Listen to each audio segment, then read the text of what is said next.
Meaning of handicap. Handicap.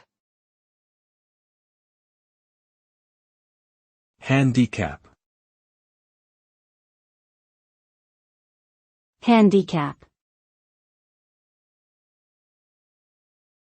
Handicap.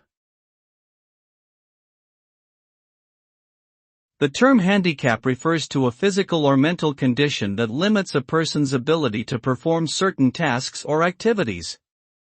It can also refer to an obstacle or disadvantage that hinders someone's success or progress.